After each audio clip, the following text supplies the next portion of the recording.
بسم اللہ الرحمن الرحیم۔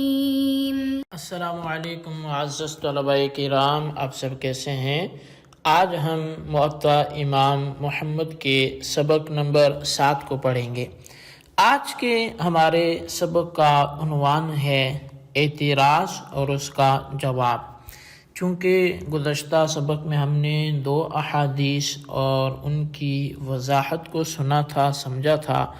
تو آج کے سبق میں ہم جو تیسری حدیث ہم نے گزشتہ سبق میں جس کا ترجمہ کر لیا تھا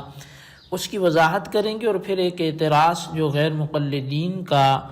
امام اعظم پر ہوگا تو اس کا پھر جواب بھی دیا جائے گا۔ تو بہرحال حدیث پاک جو ہم نے گزشتہ درس میں پڑھی تھی، امام مالک نے جو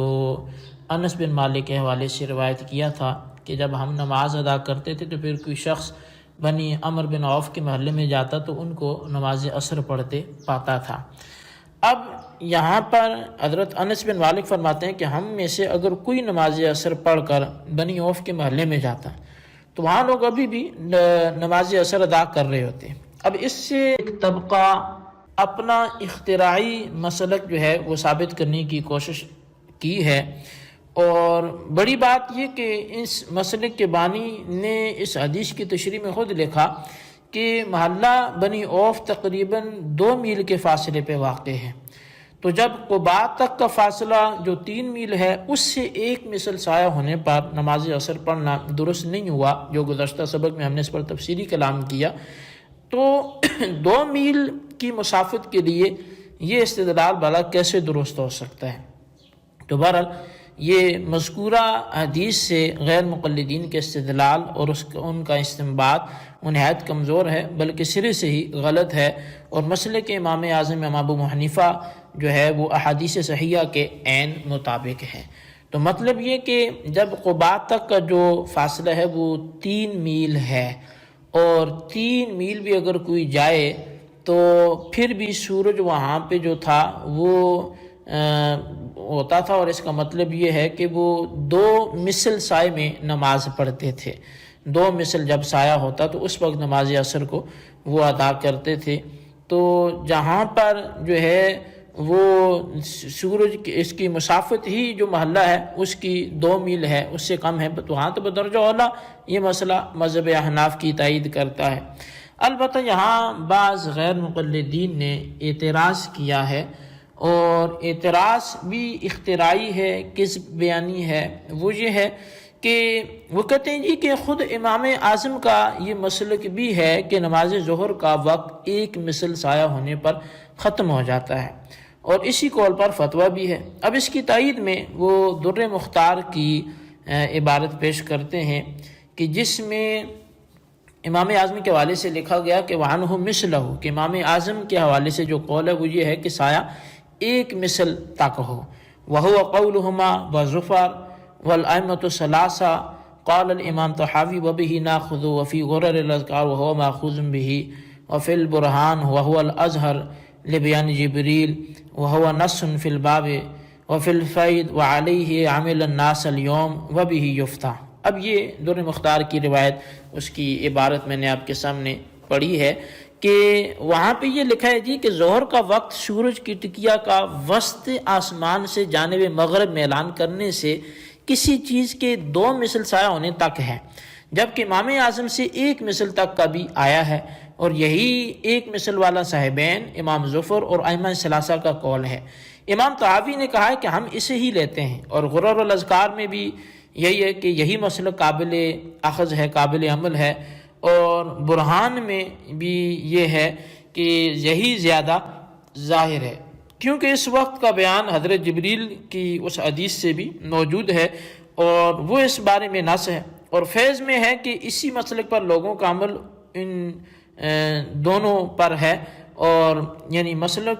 جو بیان ہوا 1 مثل والا، اسی پر لوگوں کا عمل ان دنوں میں ہے، اور اسی پر فتویٰ بھی دیا گیا ہے۔ اب لہٰذا معلوم ہوا کہ امام اعظم رحمۃ اللہ تعالی علیہ کے نزدیک ایک مثل سایہ ہونے پر نماز ظہر کا وقت ہونا یہ اصل ہے، اور اسی پر فتویٰ ہے اور لوگوں کا عمل بھی ہے، اور حدیث جبریل اس کے لیے وہ درجہ نص بن جاتی ہے۔ لہٰذا دو مثل سایہ پر نماز ظہر کا وقت ختم ہونا یہ قول مرجوح ہے جس پر عمل جائز نہیں ہے۔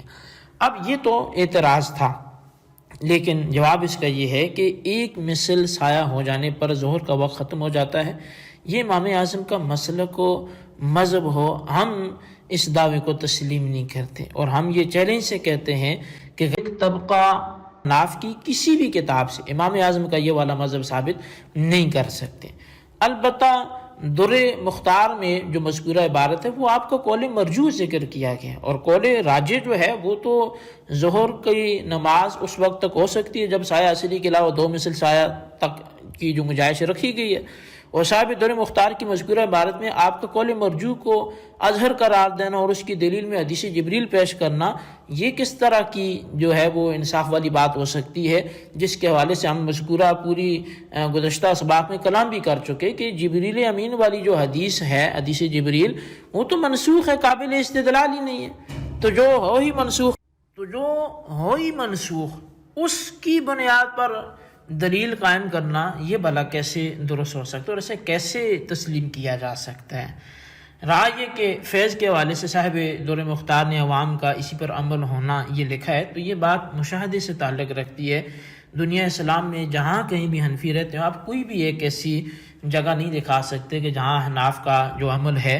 وہ ایک مثل سائے پہ ہو، اور پھر یہ کہنا کہ وہ بھی یفتہ کہ اس پر فتویٰ دیا جاتا ہے، تو یہ بھی غیر صحیح ہے، اور اس کی تائید بھی آپ کئی ایک کتب سے لے سکتے ہیں۔ بالخصوص صاحب بحر الرائق نے امام اعظم رضی اللہ تعالیٰ کے مسلک کے صحیح پر بہت سے مشہور فقہاء احناف اور ان کی تصانیف سے حوالہ جات پیش کر کے یہ ثابت کر دیا کہ امام اعظم رضی اللہ تعالیٰ عنہ کے نزدیک قول راجح یہی ہے کہ نماز ظہر کا وقت ایک مثل سایہ ہونے پر ختم نہیں ہوتا، بلکہ سایہ اصلی کے سوا دو مثل سایہ ہونے پر ختم ہوتا ہے۔ اسی مسئلے کے صحیحہ اور ظاہر روایہ کو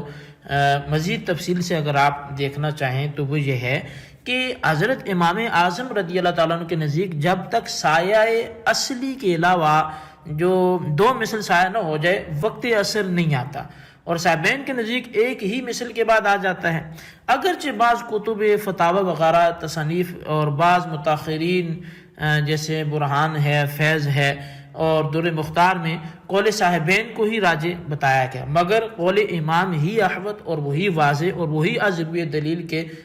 غالب ہے۔ عموماً جو متون ہیں وہ متون مذہب جو ہیں وہ قول امام پر ہی جزم کرتے ہیں، اور عام اجلہ شارحین نے اسے ہی مختار رکھا، اور اکابر ائمہ ترجیح و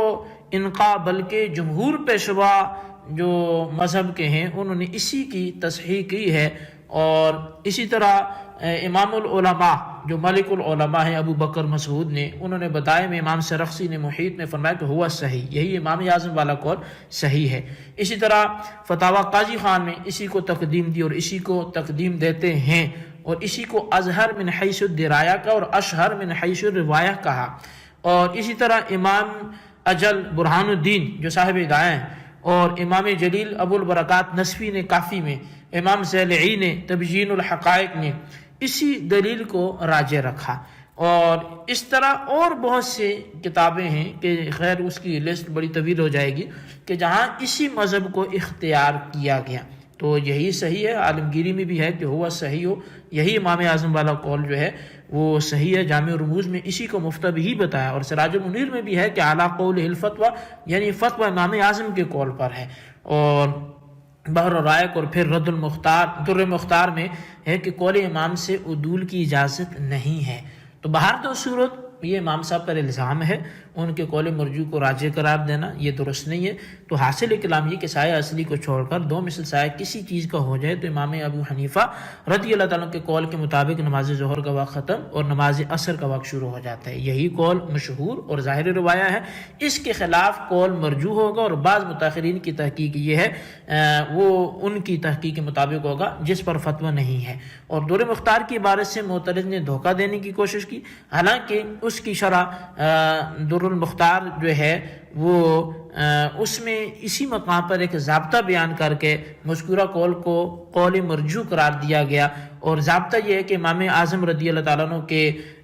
قول کے خلاف فتویٰ، صاحبین کے قول کے موافق فتویٰ، وہ دو شرطوں کی موجودگی میں ہو سکتے ہیں۔ ایک یہ کہ آپ کی دلیل کمزور ہو، اور دوسرا یہ کہ وہ تعامل کے خلاف ہو۔ یہاں دونوں شرطیں مفقود ہیں، لہذا امام اعظم کے متعلق یہ کہنا ہے کہ انہوں نے صاحبین کے قول کی طرف رجوع کر لیا، یہ غیر معتبر اور خلاف حقیقت ہے۔ جہاں تک دلیل بلکہ دلائل کا تعلق ہے تو وہ ہم عرض کر چکے ہیں، اور جہاں تک تعامل اور لوگوں کا اس پر عمل کرنے کا معاملہ ہے تو غیر مقلد اپنی آنکھوں سے دیکھ سکتے ہیں کہ احناف کا عمل کس پر ہے۔ دار صورت امام اعظم رضی اللہ تعالیٰ عنہ نے اختتام ظہر اور ابتدائے عصر کا وقت جو ذکر فرمایا وہی معتبر اور وہی مفتابہی ہے۔ تو بہرحال یہ ہمارے عصر کے ابتدائی وقت اور ظہر کے انتہائی وقت کے حوالے سے طویل کلام رہا جو آج آ کے مکمل ہوا۔ آئندہ ہم اگلے سبق میں وضو کی ابتدا کے حوالے سے نئی احادیث کے ساتھ حاضر ہوں گے، جو پڑھا سے یاد رکھیں۔ بالخصوص عصر کا انتہائی اول وقت جو ہے اس حوالے سے یہ بتائیے گا کہ ایک طبقہ اعتراض کیا اور انہوں نے کس چیز کو بطور دلیل کے پیش کیا۔ اللہ تبارک و تعالیٰ سے دعا جو کچھ ہم نے پڑھا سنوں سے یاد رکھنے سمجھنے کی توفیق نصیب فرمائے۔ آمین بجاہ نبی الامین صلی اللہ علیہ وسلم۔